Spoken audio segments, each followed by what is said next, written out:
Pode.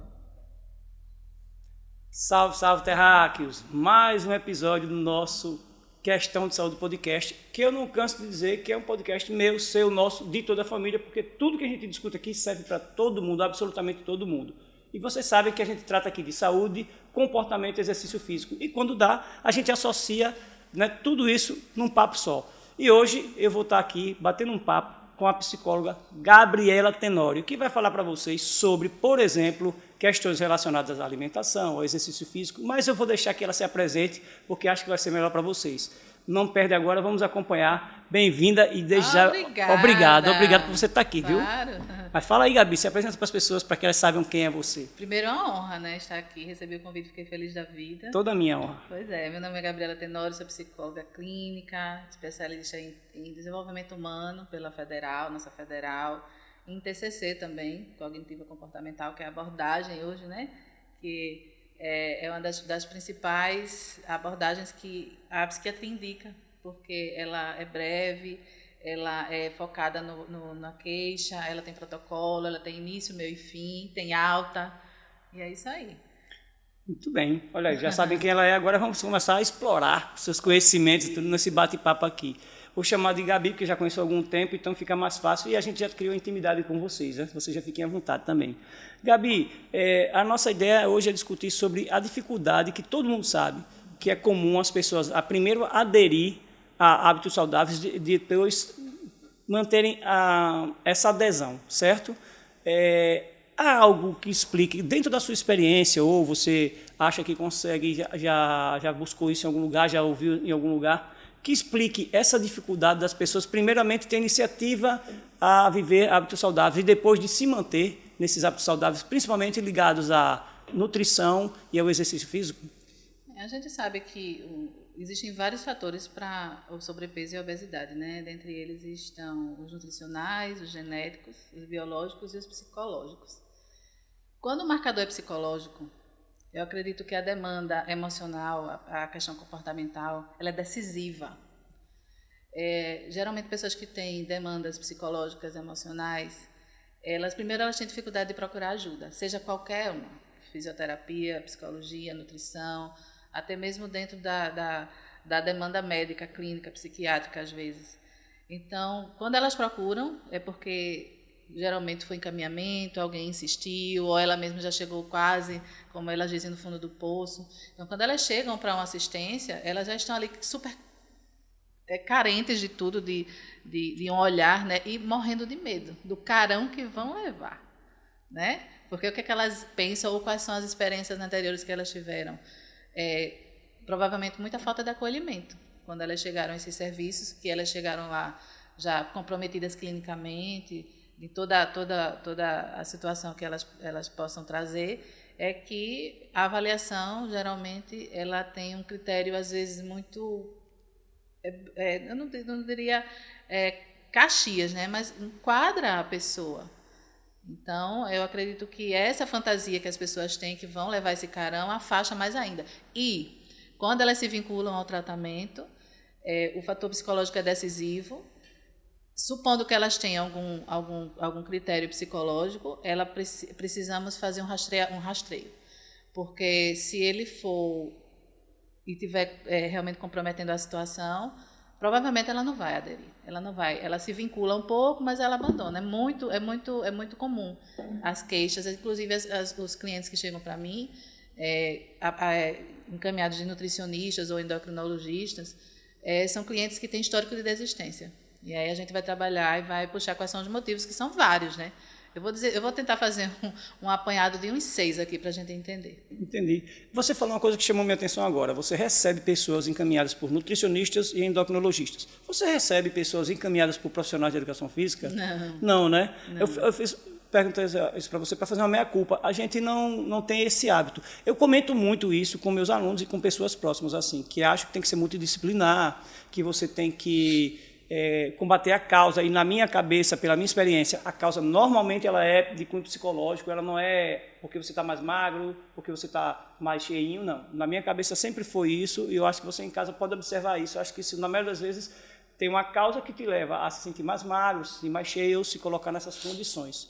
Então, eu acho uma pena, porque acho que a gente deveria já começar a trabalhar essa multidisciplinaridade e, assim, admitir, talvez isso seja até um pouco de ego, de que você precisa de outros profissionais para te ajudar, né, nesse combate a essa ideia de corpo ideal. E quando eu falo corpo ideal, não estou falando estético, estou falando do ponto de vista de saúde, de templo, né, do templo que é o corpo. Outro dia, eu estudando umas coisas, descobri algo assim, um termo interessante que eu compartilhei com as pessoas na rede social e deu até muito engajamento, porque as pessoas se sentiram envolvidas naquilo, que você não tem que ter o seu corpo como uma referência, mas ele tem que ser você tem que ter reverência ao seu corpo, você tem que tratá-lo como aquela máquina que vai te levar adiante. Você tem que cuidar com o mesmo zelo que você cuida de outras coisas que você acha importantes na sua vida, porque ele é quem te carrega. Né? Você tem que fazer isso, então você tem que ter reverência por ele, você tem que agradecer por tudo que ele pode lhe proporcionar, mas você tem que criar nele condições de fazer isso. Então, meu corpo não é uma referência de belo, de feio, de bonitinho, de organizado. Não, é algo que eu tenho reverência, a quem eu sou grato até onde ele tem me levado e vou trabalhar para que ele me leve mais distante. Né? Então, nosso corpo, o colega pegou e fez lá, professor, o nosso corpo ele é um templo que Deus nos presenteou e a gente tem que cuidar do templo divino. Achei sensacional. Muito bom, né? Muito boa a sua observação. Não é? Então, eu acho que realmente eu lamento, a gente não tá indicando profissionais assim. Por exemplo, eu penso nisso, mas jamais indiquei assim, dizer. Também não sei se a gente tem, do ponto de vista legal, o direito de fazer um encaminhamento, porque a gente não tem receita, por exemplo, né? Eu não sei se é meramente uma indicação, uma procura, né? Eu acho que talvez de uma forma informal seja possível. O encaminhamento informal é o primeiro passo. É você entrar em contato com... Geralmente a gente tem colegas da profissão, né? De várias áreas. E informalmente indicar, não tem problema indicar. Eu geralmente indico várias pessoas. Eu às vezes até pergunto, você tem plano de saúde? Qual o seu plano de saúde? E aí a pessoa fala, tem essa do seu plano de saúde e tem essas colegas aqui que você pode procurar. Agora, você falou sobre indicação, agora comumente eu indico profissionais de educação física. Né? Eu faço esse encaminhamento informal também. Eu digo, onde é que você mora? Como é que você prefere? Você tem academia em casa? Eu faço várias perguntas e vou tendo ideia assim, dos colegas que trabalham na área e faço os encaminhamentos. Indicações, na realidade, né? E deixo a pessoa livre, porque cada um sabe do seu bolso, sabe como é a sua condição. Né? Na minha área, o pessoal restringe muito ao nutricionista, procura um nutricionista e tal, e normalmente até trabalho em parceria, mas eu não via o trabalho com psicólogo. Né? Embora eu sempre tivesse a plena consciência de que a gente tem que começar por ele, pelo psicólogo, porque assim, vai entender a sua necessidade real. De repente você está me dizendo algo que você quer e não é isso. Não. Até porque, na prática, quando a gente faz a avaliação física, né, dentro da antropometria, né, quando a gente vai ver composição corporal, tudo assim, muitas vezes o aluno chega mentindo para a gente. Eu quero saúde. Aí quando você vai prescrever, mas professor, você pode botar um exercício para bumbum? Eu queria baixar minha barriguinha, meu braço. Ou seja, onde é que está a saúde nesse negócio? A sua saúde mental. Você quer estar se sentindo bem, a autoestima, não é? Entendeu? Porque o papo é esse, na verdade. Na maioria das vezes, esmagadora. Então, assim, é melhor para o profissional que sabe identificar e que tem a forma de falar, que tem a respaldo tanto profissional e experiência para isso, do que eu falar. Eu até posso falar, mas, assim, acho que vocês são as pessoas ideais. Então, eu acho que é uma prática que a gente tem que tornar mais maciça, assim, uma coisa mais séria, e essa questão de colocar os profissionais que trabalham com o comportamento humano. Você falou de que você vai elencar algumas causas que podem justificar, né, essa falta de adesão, né, de iniciativa de adesão ao exercício físico e a uma nutrição adequada para ter, como consequência, uma boa qualidade de vida. Em off, a gente estava conversando aqui sobre causa e efeito. Causa e foi? efeito. E você me disse que, às vezes, o exercício, quer dizer, isso pode ser uma causa que lhe leva a ter determinado transtorno na cabeça da pessoa, ou ela pode ser um efeito. Então, para que isso fique claro, explica melhor para as pessoas como é que funciona isso. Vamos lá. A ansiedade, eu acredito que ela deve ser a vilã número 1 das queixas nos consultórios de nutrição e endocrinologia, como justificativa, né? No nosso também, porque o cara chega pedindo, a menina, o motivo eu tenho uma festa para ir daqui a um mês. Não há nada mais ansioso do que isso, porque as nossas prescrições elas devem levar, no mínimo, 60 dias para um retorno. Uma pessoa, no meio desse período, já tem um objetivo. Isso. Então, vamos lá. Ela como causa, de repente, realmente a pessoa teve um gatilho para descompensar o transtorno de ansiedade, porque você sabe que todo mundo tem ansiedade, né? É Uhum. importante que todo mundo tenha, senão a gente não estaria vivo. Quem não tem ansiedade está debaixo da terra. Mas as pessoas que têm transtorno ou têm tendência de transtorno são pessoas que, e quando eu digo transtorno de ansiedade, são todos os transtornos dentro do rol dos transtornos de ansiedade, como fobia social, o transtorno de ansiedade generalizada, estresse pós-traumático, as fobias, enfim, vários, são vários. Geralmente essas pessoas portadoras desses transtornos, como causa, né, elas não conseguem criar um contexto de autorregulação dentro de si. Elas sentem muito, elas sentem medo, elas sentem paralisia, elas procrastinam, elas paralisam, elas têm pânico, elas têm medo, enfim. E elas não sabem reconhecer essa emoção dentro de si, elas não sabem conversar consigo para detectar o que está acontecendo. Então, qual é o caminho para regular isso? Geralmente, é a comida como uma recompensa. Então, isso como causa, né? O que é que acontece? Uma pessoa que vai desencadeando todo esse processo e ela sempre vai usar a comida como uma recompensa, ela vai se reconfortando na comida, ao invés de procurar um fator de autorregulação para saber lidar com essas emoções e o que está sentindo, ela vai engordar. Então, causa. Então, a ansiedade como causa. Ah, Gabriela, a ansiedade pode ser efeito da obesidade? Pode. Porque tanto o sobrepeso como a obesidade são inúmeros fatores. De repente, a pessoa, vamos lá, por algum problema de doença, um luto ou alguma coisa, desencadeou o processo de engordar. E até o medicamento que está tomando, né? Medicação, doença. Você sabe que vários tipos de adoecimento. Uhum. E aí a pessoa se vê, chegou lá, estou com uma obesidade. Então a pessoa começa a ficar desregulada. Vai ser o gatilho para um transtorno de ansiedade. Até então ela não apresentava. Mas ela vai começar a apresentar, ela vai começar a apresentar insônia, vários fatores aí. Então, aí a gente tem a ansiedade como um efeito. Uhum. Como efeito. A depressão também pode ser um efeito, pode ser causa e pode ser efeito. Engraçado, eu sempre achava que era causa. Sempre achei que era causa. Né? Porque assim, né? Porque é muito curioso, porque assim, você está mais cheinho por isso, você está mais magrinho por isso. Né? Então, assim, já vinha com a causa de longe, entendeu? Eu nunca sei que isso também pudesse ser a causa, né? Sempre achei, você está triste, ou você está ansioso, isso te fez ganhar peso, isso te fez perder peso. O que é mais comum, a causa ou o efeito? Hoje em dia eu não sei. É por isso que a importância de uma boa anamnese para conversar, sabe? Eu aplico inventário às vezes, vou olhar profundamente essa questão. É por isso que eu falo que uma pessoa que chega numa condição dessa, se ela vai para um processo de emagrecimento ou qualidade de vida, é muito difícil. Primeiro ela se vincular e primeiro ela ficar no tratamento, porque ela está completamente descompensada. Ela não dorme direito às vezes, ou dorme demais, enfim. E se ela chega com um quadro desse, ela prioritariamente precisa ser cuidada sobre isso, dependendo inclusive do grau, ou concomitantemente. Mas se ela chega num grau moderado, às vezes de moderado a grave, ela já tem que estar no tratamento. Dependendo da situação, só o tratamento psiquiátrico, às vezes, ou psicologia e psiquiatria, talvez depois com a nutrição. Eu já teve casos, né, de eu conversar com o psiquiatra da cliente, e ele realmente agora ela não vai conseguir aderir a essa questão nutricional, ela está perdendo dinheiro por enquanto, então a gente estabilizou a cliente para depois ela então ir para o processo de emagrecimento. Ela não conseguia sair de casa. Né?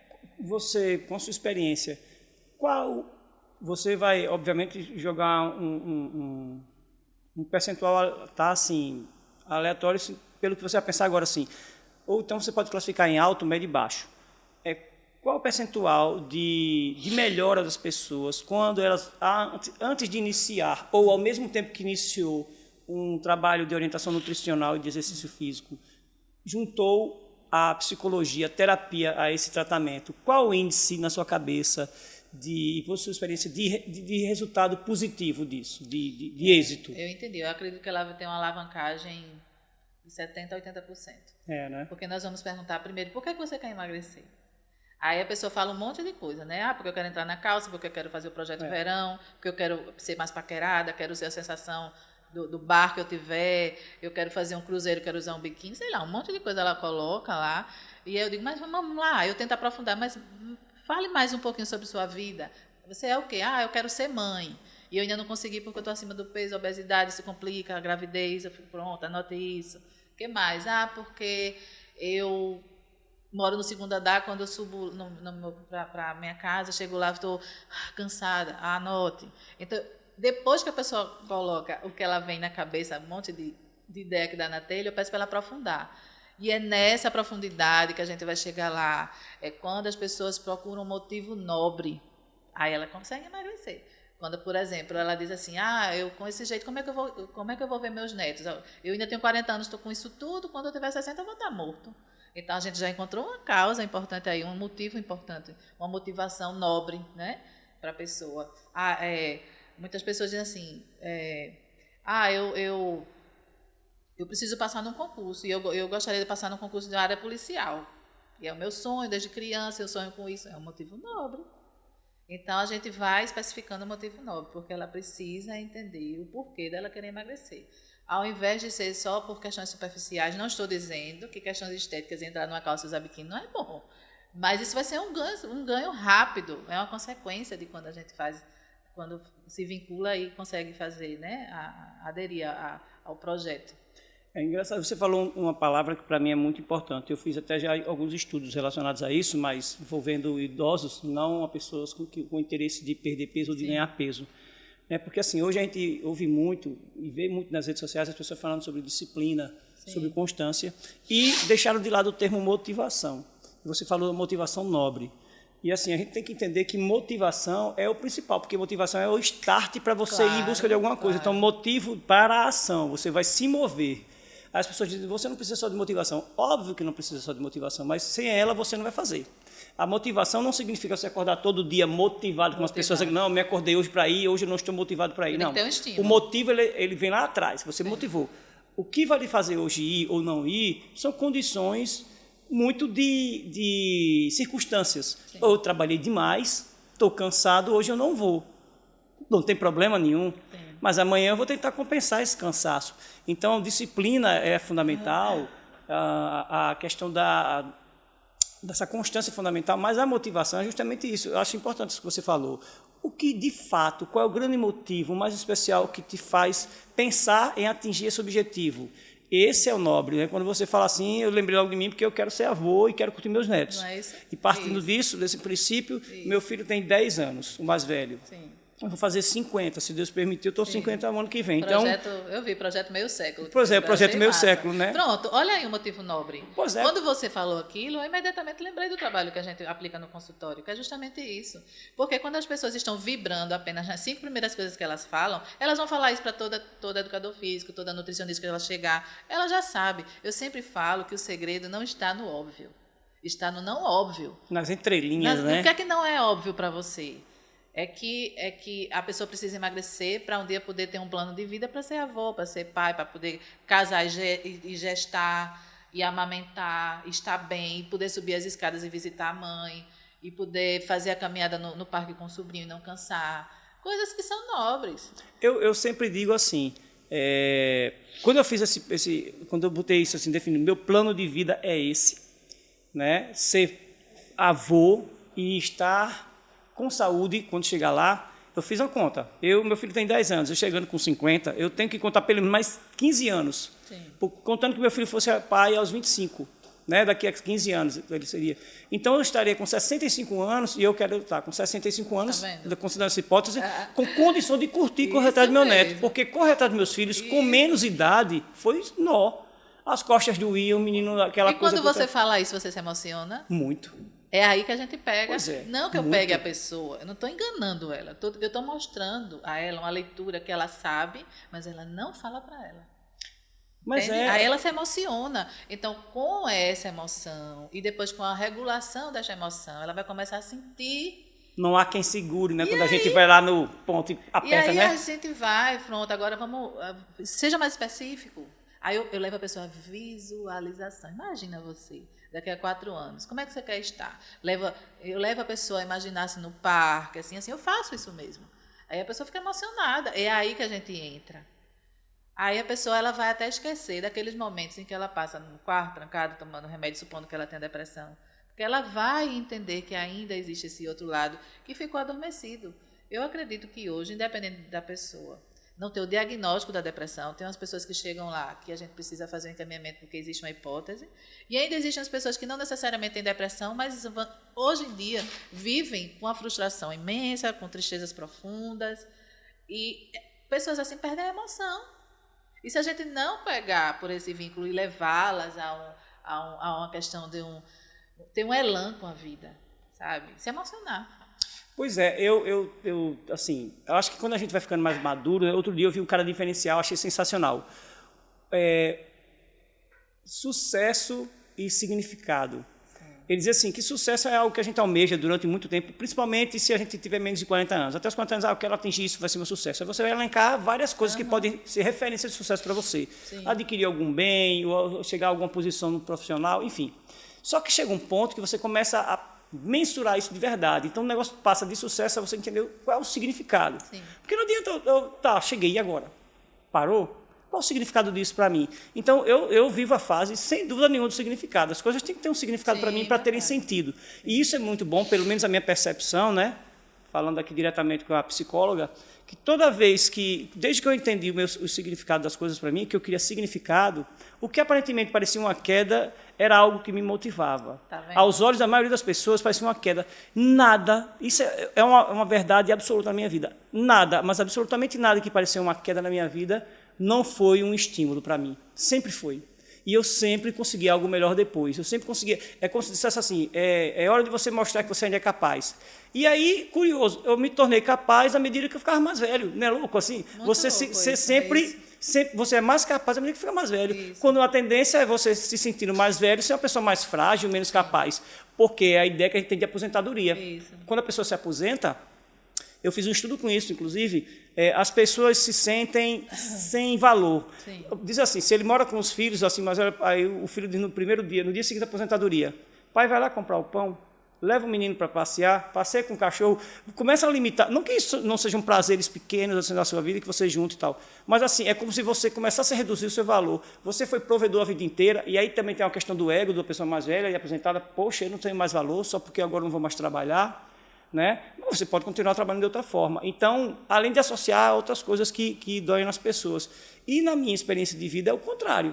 À medida que eu vou ficando mais velho, primeiro, eu fico cada vez mais grato. Porque abrir os olhos todo dia é motivo de muita gratidão para mim. E segundo, que eu me sinto cada vez mais capaz. O que motiva estar hoje, a gente é um sábado, para quem não está sabendo, às quase 12h30, aqui? Eu tenho muito sonho. Então, eu sou um cara que sonha o tempo inteiro assim. Então, assim, enquanto eu sonho, eu tenho motivo para viver. Então, né? Como a gente vai lidar com o processo de fazer com que a pessoa entenda que não é só emagrecer, ela vibrar na vida. E você sabe que eu sofro com esse processo de emagrecer, de engordar, porque a gente, enquanto profissional da educação física, o personal, ele é extremamente cobrado nisso. E eu acho isso uma bobagem, assim, mas você tem que estar magro e bonito, ou forte, bonito e tal, você não pode estar... Primeiro que o pessoal não entende, o pessoal confunde você estar mais gordinho com você não estar saudável. Está errado.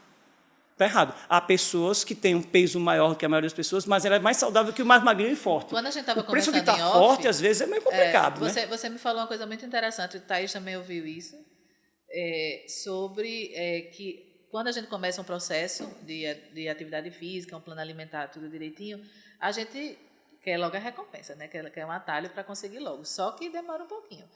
E aí você diz assim, mas sabe o que é legal? Com um mês, se a pessoa fizer exame clínico, ela já vai ter uma diferença ali. Ela não vai ter no shape, ela vai ter nas questões clínicas. É porque ela vai ter associa a composição corporal. Ela começa a dizer assim, não, eu estou dormindo melhor, né? Eu já consegui dar um piquezinho para pegar o ônibus, tá? Para atravessar a rua. Para atravessar a rua. Que é a medida de segurança. Isso, e a gente sabe que hoje existem marcadores neurológicos importantes, né? Sobre essa questão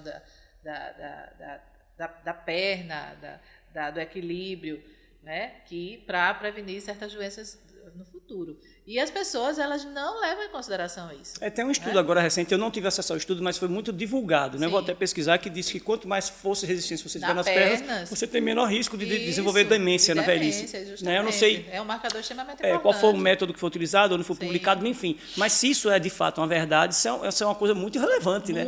Extremamente relevante, né? Vai estimular as pessoas a serem mais ativas, né? Isso mesmo. E outra coisa que você também falou em off que me chamou a atenção e que eu escuto muito no consultório, é quando eu começo questionar quais são os planos que a pessoa tem para começar a fazer uma atividade física. Eu não falo em academia, eu digo quais são os planos para você fazer uma atividade física.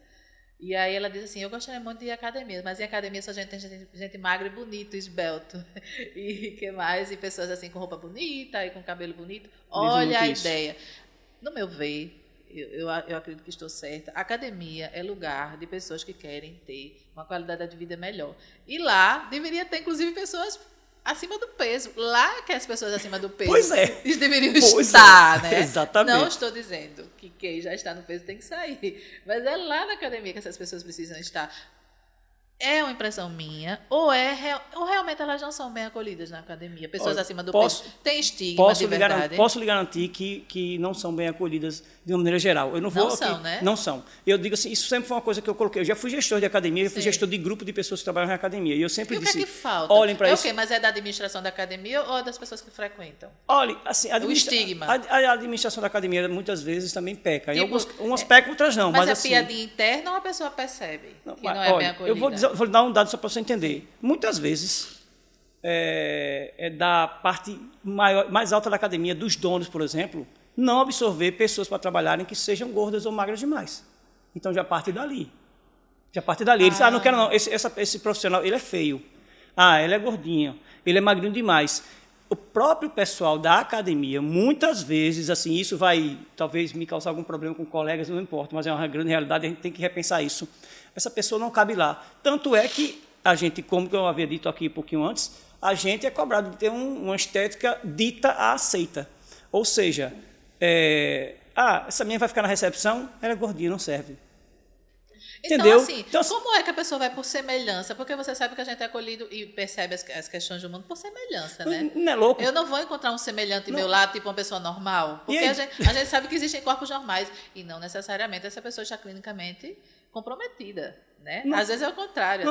É basicamente dizer assim, que se a academia fosse um hospital, as pessoas já têm que estar... Quem está lá dentro já está curado. Não entra em busca da cura. É muito louco, não. Você entra para se curar, não é? Então, quando eu falo assim, qual é o seu plano para atividade física, as pessoas dizem, se eu for fazer um questionário, talvez a academia vai ser a última a ser marcada. Ela prefere fazer em casa, no prédio, caminhada, qualquer outra coisa, que ela não esteja... dentro desse centro, onde ela acha que os holofotes todos serão para ela, porque ela vai se sentir incomodada. E as academias não perceberam que, até do ponto de vista comercial, que para a manutenção da vida delas é importante, isso é um grande erro. Porque o que é que acontece? Quem faz atividade física hoje sistematizada, quando eu digo sistematizada é com orientação do profissional, seja dentro da academia, ou em casa com o personal, ou em algum clube, mas orientado em algum lugar, dá 5, 6% da população brasileira, porque a gente tem 200 milhões. Então, quantas pessoas estão fora? Acontece que a mídia que trabalha nesses 5, 6%, ela é tão forte, que as pessoas acreditam que a maioria das pessoas está dentro da academia, quando é o contrário. Então, deixe-me entender. É o contrário, a maioria está fora, e é a maioria que não se sente acolhida. Então, deixe-me entender. Então, o mercado bom está fora e as pessoas não enxergam. Os profissionais, deixe-me entender, os profissionais que trabalham com processos de emagrecimento, eles têm gordofobia, então. Muitos. Nossa, imagina. Entra no Instagram deles. Poxa. Entra no Instagram de um cara que está estudando educação física, mas que já está como estagiário. E de um profissional. Isso está para. Eu estava conversando aqui com meu amigo, Marcão. Nossa. Olha como é que ele posta. Ele posta de uma forma que intimida. Shape, sem camisa. Tu está dizendo aqui assim, eu acho uma bobagem assim, tremenda. E eles dizem, repetem, se a gente não tiver no shape, a gente não ganha cliente. É a cabeça deles, entendeu? Assim, e eu sempre bati nessa tecla, minha gente, eu digo, então a gente tá ferrado, vai chegar uma hora que a gente não vai sustentar o shape, meu irmão. Quando é que eu vou ficar daquele jeito? Eu vou ter que lançar mão de recursos ergogênicos para isso, mas eu vou pagar um preço muito alto depois. Ou seja, eles falam uma coisa, mas infelizmente eles vivem outra.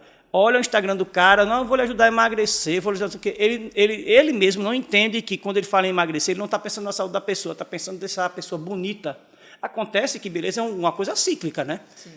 Você já viu os grandes artistas da humanidade pintarem beldades para o tempo de hoje? Não.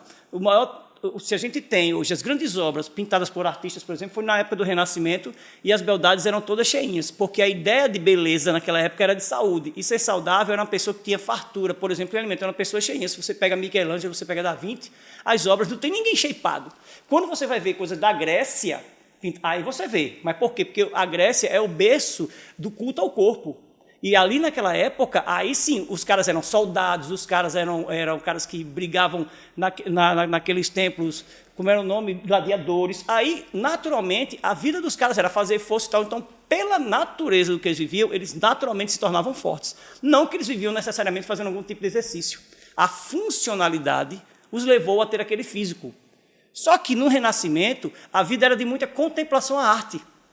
Então, você contemplando, você não gasta tanta energia, você não tem necessariamente que ser forte. E a beleza do cara, do artista que estava vendo aquelas pessoas, era aquelas pessoas. Ele não estava na Grécia, ele estava vendo pessoas normais. E as pessoas normais naquela época eram mais cheinhas. Mas não significa que elas não eram saudáveis. Entendi. Agora, a expectativa de vida, obviamente, antes ela era menor. Então, a pessoa não morria porque era gordinha nem nada. Mas ela há morria. uma contramão aí, há uma contramão. Porque não necessariamente, quanto mais a pessoa está no shape bonita, ela proporcionalmente está saudável. É justamente isso que eu quero dizer. É. Mas, assim, se explica na Grécia porque era funcionalidade, era se tornar forte. Eu vou dar um exemplo atual. Pedreiros são caras com percentual de gordura baixo. O ajudante, então, um estivador altamente forte. Então, se eu quero mostrar que tem músculo, eu digo para o meu colega de educação física, então, colega, eu vou pegar um pedreiro, ele vai mostrar que é forte. E eu posso tirar uma onda. Eu posso pegar e fazer aquela foto do antes e depois, que todo mundo faz. Aí eu boto 3 pedreiros, mas digo que são meus alunos. Eu digo, não, rapaz, aí depois eu brinco, não, eles estavam lá na obra, lá em casa, e tal, são os caras, para provar que não é o desenho estético, que saiam dessa ideia, é a questão de saúde. Agora você vai fazer o exame do pedreiro, vai fazer o exame de outra pessoa. Talvez o pedreiro tenha um déficit de muitos nutricionais muito grandes, porque ele não tem tempo de comer direito, tal, mas ele tem o shape. E quer ver uma coisa? Quantas pessoas são achadas na rua e se tornam modelos? Lembra disso? Como é mendigo que é modelo? Tem um nomezinho que davam assim, né? A gata... Mendigata, tudo assim. Essas pessoas, quem é mendigo não gosta de saúde, minha gente. Mas a pessoa é naturalmente bonita. As pessoas vão lá e, bota o shape. Mas aquela pessoa precisa de tanto tratamento, para tanta coisa, que ela tem tanto déficit de minerais, de vitaminas e tudo assim. Ela não deve ter um processo, sei lá, intestinal bacana, ela deve ter falta de sono, ela deve ter uma porrada de coisa, mas é bonita. Então, a gente tem que dissociar imediatamente a questão da beleza da saúde. São coisas distintas, mas a minha profissão, isso é uma crítica que eu sempre faço, ela faz isso repercutir. Tanto é que os caras se cobram e as minhas se cobram de ser bonitas, porque senão eles não se acham bem vistos e competentes. Isso é extremamente triste e preocupante. Triste. A minha pergunta é, que horas vocês estudam? Porque assim, os caras vão postar exercício, fazendo tudo assim. A minha pergunta é, que horas vocês vão postar estudando? É vergonha postar estudando ou você vai parecer nerd? E qual é o problema ser nerd? Entendeu? Não, você tem que ser bonito. Tem que ser forte. Paciência, né? Como levar essa demanda reprimida? Eu vou até dizer reprimida, porque está reprimida e está presa dentro das casas, de pessoas que precisariam estar em academias e têm vergonha. Como mudar isso? É simples, mudando o comportamento dos profissionais. Mostrando eles assim, a academia ela é para toda a família. É slogan de academia. Eu sempre disse, a academia é para toda a família. É um ambiente que, primeiro, eu posso levar do filho ao avô. Porque algumas pessoas ficam constrangidas dentro da academia. Sim. Se eu trago um ambiente que todo mundo se sente inserido, eu estou começando a fazer o negócio melhorar. Daí eu tenho que estar preparado para atender o filho, atender os pais e atender o avô. Eu tenho que ter qualidade profissional para prestar este serviço, de saber como lidar com o idoso, como lidar com a criança e o adolescente, como lidar com o adulto, que são trabalhos distintos. Mas não vai rolar, nem tão cedo, porque as pessoas replicam que a mídia está aí, as pessoas não são capazes de transgredir, entre aspas, o que é dito pela mídia, né? As pessoas simplesmente reproduzem, sem senso crítico. As academias não estão prontas para receber a grande demanda de pessoas transtornadas, com saúde mental extremamente comprometida com depressão, transtornos de ansiedade. Se não mudar a mentalidade, talvez só vai corroborar para aumentar. Eu digo mais, quantas pessoas você conhece no seu atendimento diário que a família inteira vai para a academia, para a mesma academia? Você não vai achar. Você vai achar um casal, uma pessoa ou outra, entendeu? Até os serviços que essas academias promovem não são serviços para todo mundo. E o que é que você indica enquanto esse caminho não é aberto dessa forma? Você acredita que as pessoas conseguiriam treinar em 2 metros quadrados dentro de casa, mesmo que seja um apartamento? Consegue. Existem planos de atividade física e você consegue montar. Consegue, porque o que importa é a orientação. Eu sempre disse isso. Então, dentro de um quartinho, fulano a pessoa consegue famoso, é um personal ou uma menina personal famosa, tá? Mas ela consegue dar a você, em qualquer lugar, a condição de você treinar de forma segura e que pode lhe garantir, junto com os hábitos que você vai fazer sua parte também, chega lá. Sim. Se conseguir, não importa se ela é uma pessoa famosa, se não é a pessoa ideal para você ter ao seu lado. Então é o seguinte, as academias não são elas apenas os locais porque você pode promover saúde de verdade para as pessoas. Um parque perto de casa, você orientado por um profissional, você vai ter. Dentro de casa, você vai ter. Num clube que você frequenta nos fins de semana, você vai ter. Você pode ir lá, junto com o pessoal da direção do clube, criar um ambiente de exercício físico e de orientação para que as pessoas comecem a se habituar a isso. Eu digo um clube porque tem pessoas que durante a semana realmente não têm tempo, trabalham viajando, sim. Aí elas podem, no fim de semana vão treinar. E treinam. Então, assim, o que importa é a orientação e a coisa ser séria.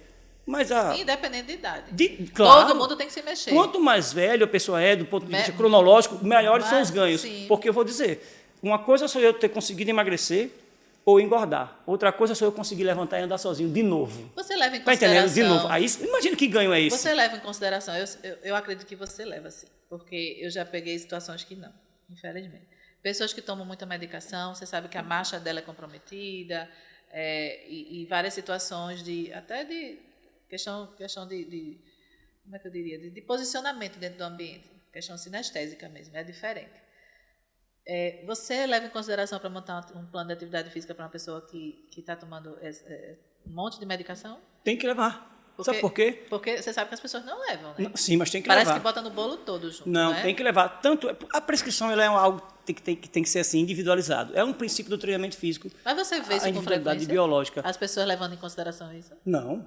Até porque assim, o pessoal escolhe na maioria e o pessoal posta treinando pessoas mais jovens. E isso é um quadro muito ligado a pessoas maduras e mais velhas, né? Por exemplo, eu tenho um cara que é amigo dos meninos aqui, chamado Tenildo, o professor Tenildo, a quem eu faço referência, que ele é um expert com o idoso. O trabalho dele, se você entrar na rede social dele, é sensacional. Eu não posso entrar, que eu não digo parabéns, que legal. Eu fico deslumbrado.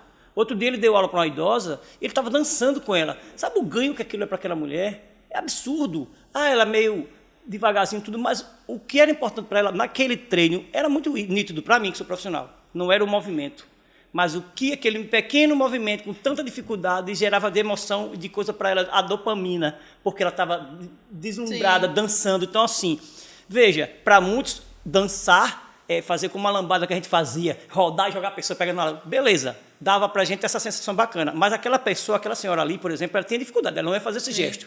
Mas talvez a alegria dela estar dançando era maior do que a gente quando a gente conseguia fazer aqueles gestos. Portanto, é esse olhar aí.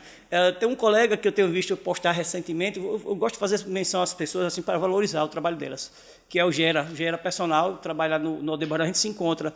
E eu vejo que ele está treinando algumas pessoas que têm dificuldade de mobilidade, porque são pessoas que, algumas tomaram medicamentos, esses medicamentos dão uma certa perda de mobilidade em função da droga, e outras por serem mais velhas. E ele mostra, e até postou exercícios de equilíbrio, de você vencer um obstáculo, tudo, que para mim, para você, para qualquer um aqui, é uma grande bobagem, mas para aquelas pessoas é um ganho de qualidade de vida absurdo. Então é isso que tem que ser feito, mas isso é muito raro, porque a leitura hoje como é que o pessoal fala, correção postural, porque a moda agora é biomecânica. Ajeita esse cara, não sei o que e tal. Sabe assim, aí vocês ficam brigando. É chato isso, né? Virou até meme, né? É você chato, já viu o né? meme que vai dar para de professor? Aí a pessoa fica empinadinha assim, tudo, entendeu? Como se você fosse somente isso. Aí você olha o professor está todo assim. Isso. O cara que treina está todo assim. Vai filmar ele treinando. Então, assim, o pessoal vai nessa linha. Mas olhar o ser humano, como ele deve ser olhado, é tão difícil. Eu sempre digo assim, eu sou muito feliz porque meus alunos todos estão comigo há muito tempo. Muito tempo. Porque tem muita coisa envolvida, você gerou confiança, e a maior prova de confiança para mim eu tive na pandemia, porque assim, eu acho que a maior prova de confiança que você tem em alguém é quando essa pessoa abre a porta da sua casa, da casa dela para você, né? E na pandemia, onde havia tanta restrição... Esse foi um ganho que a pandemia trouxe, porque hoje as pessoas entenderam que podem treinar dentro de casa, e com tanta restrição, inclusive da pandemia, de você encontrar outras pessoas, a pessoa abrir a porta da sua casa e botar você lá dentro... Imagina. Máscara, então, álcool. Pois é, então assim, acho que o negócio é muito maior. Sim. Por isso que, para minha cabeça, essa questão de você fazer essa interdisciplinaridade é tão importante, de trabalhar com outros profissionais que vão associar a isso. Se eu não levo ao meu aluno a consciência de que ele tem que comer de uma forma melhor, e quando eu digo melhor, a Thaís pode falar muito melhor que eu aqui, não é com restrições que vão fazer ele ficar louco, não, mas assim, de uma forma mais organizada, que pode deixar ele com a saúde mais segura, mais tranquila, para ele conseguir viver essa motivação que a gente falou mais importante, eu estou fazendo trabalho pela metade. Mas assim, esse terrorismo alimentar e esse terrorismo para que as pessoas entrem dentro de uma caixa, né, todo empacotadinho, faz com que as pessoas comecem a entender que a comida é vilã. A comida não é vilã. A comida bem colocada, a comida trivial, bem feita, claro, prescrita direitinho para quem tem o seu devido quê, né, que sempre a nutricionista faz, ela nutre o nosso corpo. É a fonte e a matriz de nutriente da gente. Como é que ela pode ser vilã? Ela não é vilã, ela só precisa ser bem colocada. E acessível, bem né? Ela tem que ser acessível, acessível, com prescrições e planos alimentares acessíveis também. Porque certa vez eu recebi um plano alimentar, uns anos atrás, com tanta coisa que na metade eu disse, eu não vou ter dinheiro para comprar tudo isso. Eu disse a Marcão que disse, eu posso até ter, mas eu não vou ter paciência porque eu não tenho tempo. Se você passar para um homem, tem que ter muito cuidado. Pegue tal fruta, tal, não sei o que, eu não sei nem o nome daquela fruta, não sei nem que fruta é aquela. Eu não tenho tempo de fazer isso. Entendeu? Eu falei, eu trabalho fora, assim, a pessoa passou um monte de coisa para mim, um monte de saída que eu nunca tinha visto. Não que não acha interessante dessa forma, esse manejo é interessante. Mas faz com que a pessoa... Ela fez tanta coisa que me afastou do que eu gosto. Meu arroz não foi meu feijão. Eu gosto disso. E eu acredito que naquela época, inclusive, eu poderia comer. Não tinha problema nenhum. Sabe? Mas o que eu acho interessante é que as questões atualmente, elas estão tão complexas que estão deixando de ser simples. No sentido de que a vida não é... Nessa questão do manejo alimentar e do próprio corpo, tá afastando a gente do que realmente é, da vida como ela é, né? E as pessoas, por isso, estão ficando cada vez mais ansiosas. Aí pode ser já um efeito. A ansiedade já entra como efeito. Né? Mas eu acho sem dúvida assim, porque quando você vai fazer a comparação de uma avaliação física que você fez no aluno, da composição corporal dele e depois, tem gente que entra na segunda assim, tremenda, achando que acabou a vida aquele resultado. Como se aquilo não fosse uma coisa perfeitamente mutável, como se ela não teve um ganho como ela gostaria, não fosse algo normal, que ela pode ter mais na frente. Porque as pessoas querem recompensa muito rápida, né? Isso que principalmente pessoas impulsivas. É por isso que isso diferencia os vícios dos hábitos, né? Porque os dois, eu estava estudando, eles são na mesma área do cérebro, que chama-se estriado dorsal. Sim. Só que a diferença de um para o outro é que o hábito você constrói mais tempo e o vício você quer resultados muito rápidos. E vi inclusive uma pesquisa de neurocientistas que os hábitos eles são variados o tempo de você conquistar, de você adotá-los de pessoa para pessoa. Existe alguns números assim, mas assim o fato é que é consenso que ele vai variar, né? Mas que a questão do hábito, uma vez você dentro dele ali, você o aderindo de fato, você tende a ter resultados muito bons, né? E além de quebra, você começou a trabalhar a questão da ansiedade, dessa pressão toda, porque ele por si só ele é mais lento de ser. O vício é uma recompensa na mesma área do cérebro, só que mais rápida. Por isso que você então começa a lançar mão de artifícios que possam abreviar esse caminho. Sim. Né? O que é uma coisa muito louca, assim, ou seja, é como você está eu acho que, não sei se você passou por isso, mas quando eu tinha 10 anos eu queria ter 13. E quando eu estava com 13 anos eu queria ter 15, com 15 eu queria ter 18. E quando a gente chega aos 40, a gente sente falta, como diz aquela música, de ser criança de novo. Porque a gente quis apressar a nossa vida e hoje a gente sente falta do que a gente viveu. Né? Eu, particularmente, quando acordo todo dia, sempre digo que sou muito grato, mas eu sei que eu tenho um dia a menos. Mas, porque assim, eu não acredito que eu vou viver mais 50 anos. A gente quer desacelerar e voltar ao tempo. Porque eu acho que eu não vou viver mais 50 anos. Então, assim, poxa, a minha chance de viver 50 anos diminuiu já. Eu já vou chegar nos 50. Então, assim, cronologicamente, eu sei que tem um dia a menos. Uma hora que a gente entende que tem mais passado do que futuro. Com certeza. Não, e eu tenho um dia a menos, né? Um dia a menos, cronologicamente, mas eu tenho um dia a mais de gratidão. Então, os dias, apesar da quantidade de dias ficar cada vez menor, o que é que eu aprendi? Vou otimizar. Aí eu faço desses dias virarem 48, 72 horas em intensidade. Eu vivo como se fosse o último dia. Então, a gente tem que ter esse cuidado com os vícios que a gente, né, acaba incorporando na nossa vida, né, e essa paciência com o hábito. Né, porque se a gente não tiver essa paciência, a gente vai desandar. E eu acredito... E é uma das questões que nós trabalhamos, né? Primeiro, identificar o loop do hábito para depois desconfigurá-lo. Para então a pessoa entrar no planejamento. Por isso, depois daquelas perguntas que eu faço, que eu peço para que a pessoa ache os motivos nobres, a gente vai para a visualização, depois eu pergunto como é a rotina da pessoa e como é que a pessoa pode modificar de uma forma não óbvia, eu sempre falo isso, para que ela modifique o sistema. E geralmente essa quebra está no que ela nunca fez, porque ela sempre vai me dizer assim, eu sempre fiz isso, isso, isso. Eu disse, eu quero saber o que é que você ainda não fez. A resposta está aí. Não é do que você já fez. Né? Inclusive, as pessoas elas sempre têm a mesma resposta para todos os profissionais. E eu fiz, olha, eu quero que você me fale tudo diferente que você já falou por aí. Eu não quero mais essa conversa. Vamos identificar. Inclusive, depois disso, a gente vai identificar os ganhos secundários que a obesidade traz. Você sabia que isso existe? Secundários? É uma questão psicológica. Existem ganhos secundários que a obesidade traz. Quais são? É por isso que muita gente não consegue emagrecer. Pessoas que têm dificuldade conjugal, pessoas que têm dificuldade de falar sobre a própria sexualidade, pessoas que são que têm uma questão de dificuldade social, uma baixa assertividade, elas têm ganho secundário na obesidade. Por exemplo, uma pessoa que está com a vida marital comprometida, ela vai ter dificuldade de emagrecer porque ela repele o companheiro ou a companheira. É isso que eu queria entender. Você falou, eu fiquei assim, porque ela está dizendo ganho na obesidade. Ganha, tem gente que aí, exato. Isso aí, vamos frisar. Ela vai falar para a gente que existem ganhos secundários, mas são ganhos na obesidade. Fala de novo aí, Gabi, o exemplo que você deu. Então, pessoas que têm vidas maritais com dificuldade e têm dificuldade de colocar um ponto final, mas sabe aquelas pessoas que vão vivendo e arrastando o relacionamento no casamento? Sim. Algumas pessoas a gente consegue entender que ela não consegue emagrecer porque ela repele o companheiro dessa forma, repele a companheira, tá gorda. Na cabeça dela é ganho porque ela não perde a relação, ela mantém a relação, é isso? Não, porque a pessoa acima do peso com obesidade, ela vai repelir o companheiro não vai procurá-la. Peraí, ela vai repelir o companheiro e Sim. não vai procurá-la. Sexualmente falando. E para ela... É ganho. Ela não quer mais aquela relação. Então ela engorda como um escudo. E ela permanece gorda, ou ele permanece gordo como escudo. Mas a expectativa é que essa relação acabe depois disso? Tá falida. Ambos, ou um ou outro, não consegue colocar o ponto final. Então eu vou permanecer gordo como escudo. Que loucura. Para que você não chegue perto de mim. E é comum. Que loucura, né? É comum. E eu vou lhe dizer mais coisas, isso é só o começo. Puxa, que inverso, né? Porque assim, você quer estar mais sedutor ou sedutora pro parceiro. A relação tá boa, você diz assim, pessoas que tiveram pais ciumentos, ou têm maridos ciumentos, ou esposas ciumentas, têm dificuldade de emagrecer como escudo para não chamar a atenção de pessoas. Tem pessoas que têm dificuldade de paquerar, que permanecem gordos, ou com algum tipo de situação de sobrepeso e obesidade, para dizer assim, eu não consigo arrumar ninguém porque eu estou sobrepeso e obeso.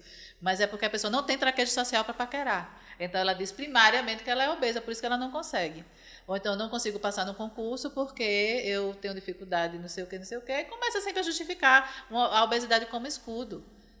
E a obesidade, ela ainda pode ter um contexto bem interessante. Existem pessoas que fazem rebeliões passivas. Já ouviu esse rebeliões termo? passivas. Uma rebelião passiva. Não, vai traduzindo que você agora está me dando nó na cabeça aí. Rebeliões passivas, Marcão. Caramba, diz o que é a rebelião passiva? Uma rebelião passiva. Ela não vai conseguir entrar em processo de emagrecimento porque ela está punindo alguém. Ela está punindo alguém. Ela pode estar punindo o filho, ela pode estar punindo a esposa, pode estar punindo o esposo. Pode estar punindo o sistema que ela vive por algum motivo, ou porque ela não consegue falar da própria sexualidade, ou porque ela não é assertiva. Então, pode ser uma autopunição, essa rebelião passiva, ou pode ser uma punição para outra pessoa. Como autopunição, eu já consegui até entender. Eu queria entender como ela vai atingir outra pessoa. Ela tem um parceiro, por exemplo. Sim. Ela não quer... Está com raiva. Certo. Aí eu não vou ficar gordinha. Porque você fica o tempo todo me enchendo o saco. Então, sei lá, enfim, é uma rebelião passiva, de punição ou de autopunição. Por exemplo, eu vou dar um exemplo. Tá. Um filho, por exemplo, que continua obeso porque a mãe dele fica enchendo o saco porque diz que ele tem que passar no concurso. Então, como é que essa criatura pune a mãe? Eu não vou emagrecer. Eu posso até passar no concurso, mas eu não emagreço. E é isso que a gente vai rastrear nos consultórios de psicologia. Quais são as situações dos ganhos secundários. E existe também uma situação onde, por exemplo, uma pessoa procura um tratamento com você, com Thaís, com um endocrinologista, com um psiquiatra, tudo direitinho, um plano ótimo. Aí a mãe ou a esposa ou o esposo todo dia está lá, toma a sua sopa, toma o seu, isso aqui está tudo certinho, e a pessoa vai se alimentando. E aí a gente vê um plano tão ok, e depois a gente começa a questionar, como depois de 3 meses, nem clinicamente você evoluiu? Porque essa pessoa faz tudo certinho em casa, faz tudo muito certinho perto das pessoas que estão fazendo a manutenção desse plano, mas ela não quer sair da condição da obesidade por algum motivo, não quer, né? Dentro da condição consciente, porque ela vai parar de ser cuidada. ela vai parar de ser cuidada. Então, Porque ela vai, esse acolhimento que ela tinha, ela acha que vai perder. Porque o Ricardo... Então, enquanto eu ficar aqui... Porque ela tem um olhar de amor dos profissionais, do Ricardo, da Thaís, do médico, meu, não sei o quê. Ela se sente cuidada, toda semana ela tem esse ganho. E quando ela chega em casa, a mãe, o pai, ou a esposa, ou o filho, tá lá, ó, seu pratinho, lembrei de você, comprei morango, lembrei de você, comprei suco de uva. Lembrei de você que você não pode estar comendo pão, então eu fiz essa comida. Então ela até obedece esse plano juntamente com as pessoas, mas quando ela está na rua, ela come, ela já chuta o balde. E ela não vai emagrecer porque ela não quer perder isso. Geralmente são pessoas que têm crença de abandono, crença de insuficiência, aí a gente entra nas crenças limitantes e nas distorções cognitivas. Ou seja, Ricardo, o buraco é mais embaixo. Pois é, e a gente está dentro da academia, eu trabalhando com outros profissionais, se a gente não procura o entendimento do ponto de vista psicológico, a gente está trabalhando de forma muito rasa. Rasíssimo. Né? Muito rasa, né? Por isso essa necessidade da gente ter essa relação com o psicólogo para a gente trabalhar de forma conjunta. Porque quando a gente diz assim, que alguns fatores que existem, que as pessoas não emagrecem, a depressão, ansiedade, estresse, porque existe excesso de cortisol, isso aí vocês já sabem. Mas você não sabia desse dado que a depressão e a ansiedade podem ser efeito ou causa, você não sabia desse dado sobre as questões dos ganhos secundários tão mais profundos como você imagina, né? Certamente você também não sabia que pessoas que têm impulsividade, claro, é um dado que geralmente as pessoas sabem, mas por que você acha que uma pessoa que tem impulsividade não consegue emagrecer? Não, é muito. Ela quer o ganho agora. Então, o plano alimentar só vai dar esse ganho a ela daqui a 3 meses, mais ou menos, do jeito que ela quer. Mas a comida dá um ganho instantâneo. Então, a pessoa impossível, ela come. Aí você sempre encurta, né, a forma de chegar ao que você quer. Então, o que é que a gente pesquisa? A gente pesquisa primeiro se a pessoa tem compulsão alimentar, se ela faz o abuso de comida. Porque o abuso alimentar é diferente da compulsão alimentar.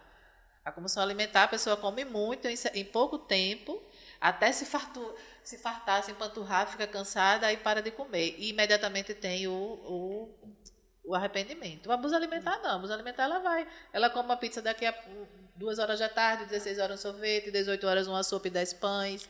E aí ela vai fazendo. Então, é diferente. Então, a gente vai detectando qual é o problema, a gente vai puxar vários tipos de conversa para detectar se ela tem algum tipo de transtorno. Aí a gente vai ver se ela está passando por algum tipo de estresse e exaustão, porque, né, o cortisol na corrente sanguínea tem, e a pessoa também estressada vai usar a recompensa de alimento. Depois a gente vai ver todas essas questões de ordem dos ganhos secundários. Olha, então a gente vai filtrando. Olha a importância da psicologia para ir detectando. E para isso, viu, Ricardo, a gente aplica inventário, além da anamnese, exercício, diário, né? Diário de bordo, para ver como é que a pessoa... para tentar, porque elas omitem muita coisa, a gente vai tentar buscar. Ou seja...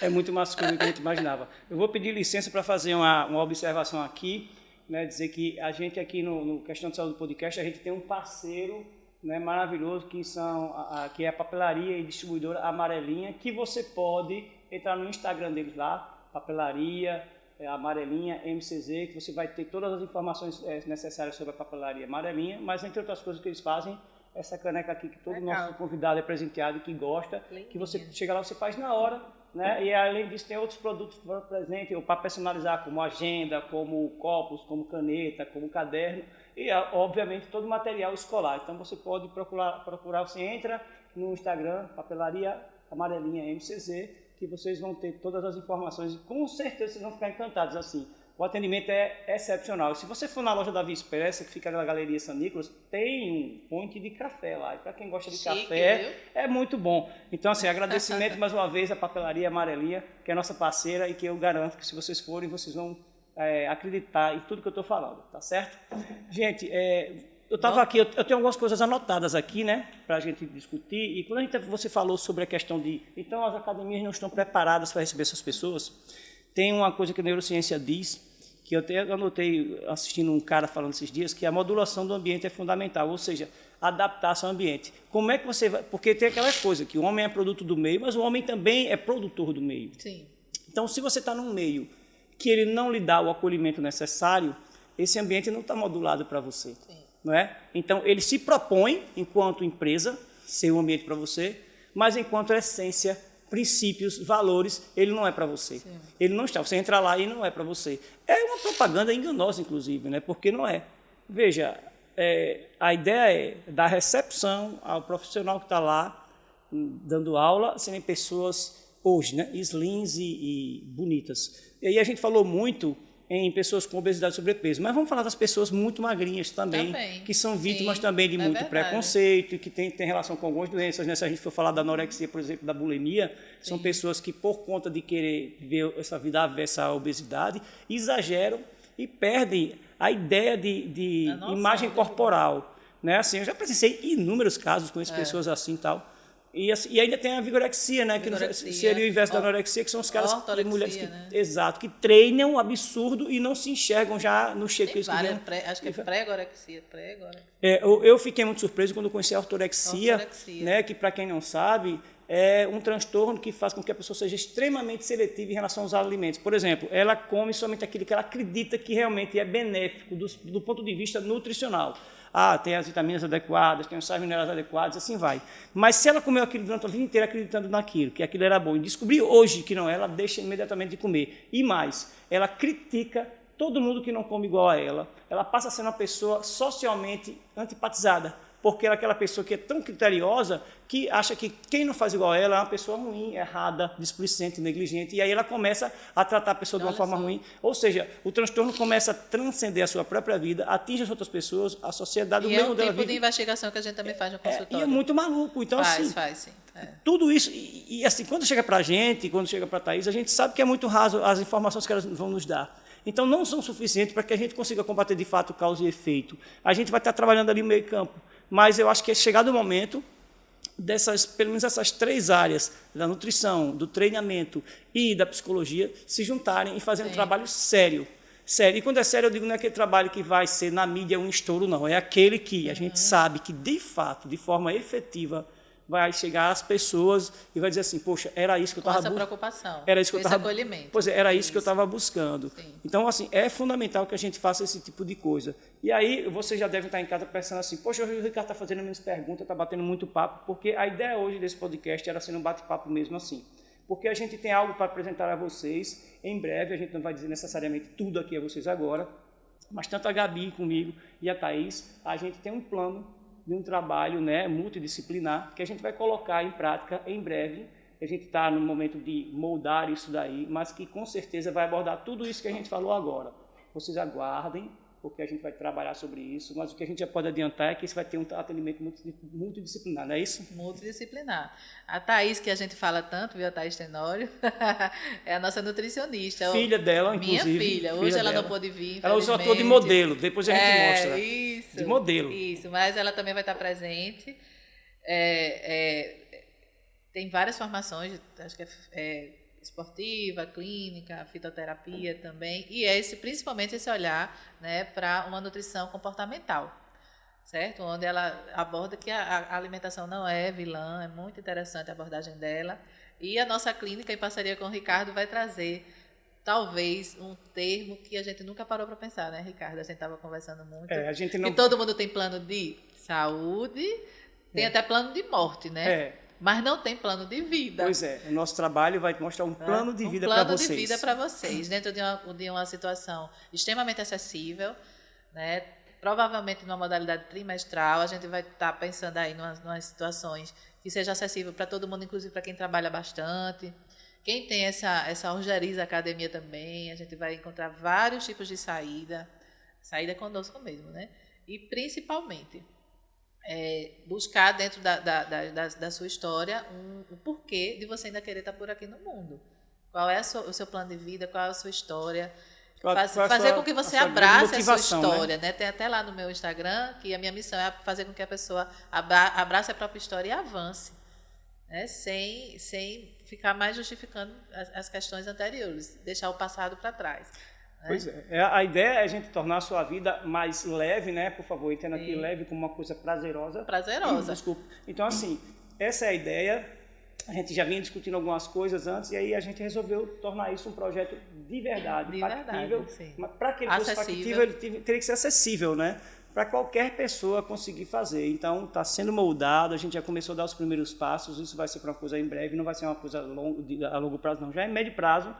tudo, a gente diz em médio prazo porque não dá para ser imediatamente. Sim. Porque nós temos 3 vidas distintas. A Thaís é nutricionista, a Gabi é psicóloga, eu sou personal físico, trainer. Então, assim, a gente tem dias difíceis de juntar as nossas profissões no mesmo lugar. Assim. Então, a gente está moldando esses nossos encontros, essas nossas arrumações, para que a gente consiga fazer isso para vocês. Mas o que a gente pode garantir é que assim é feito com muito coração, porque a gente gosta demais do que a gente faz, então eu acho que é o primeiro passo, né? E que de fato vai ter como característica essa humanização e acolhimento, porque quem conhece cada um de nós isoladamente, as pessoas do convívio da Gabi e da Thaís sabem o quanto elas são humanas e acolhedoras, quem me conhece sabe também, então a gente vai juntar isso e vai tentar levar para as pessoas, vai estar longe de tudo aquilo que o mercado passa para as pessoas. É uma contramão boa. Exatamente. A gente quer realmente fazer com que na realidade é como deveria ser. Exato. É o que a gente chama de... Mas é porque não é comercial, né? É uma experiência humana. Isso. Onde vocês vão ter comida de verdade, dentro de um plano alimentar,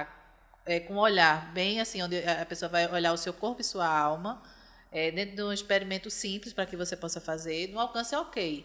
Para a psicologia é a mesma coisa. Enquanto psicóloga, eu vou trabalhar em termos de aconselhamento. Levantamento de situações, de hipótese, né? Aplicação de inventário para a descoberta de algumas situações até do ponto de vista assim, terreno, vamos dizer, extraordinárias, para que a gente possa avançar. Pois é como diz assim, a gente vai em busca do que as pessoas, vou usar uma palavra que as pessoas usam muito hoje, assim, da excelência, né, do atendimento e da relação da postura que vocês vão ter enquanto clientes e a gente, enquanto profissionais que vão orientar vocês. Porque, assim, as pessoas falam em excelência, né?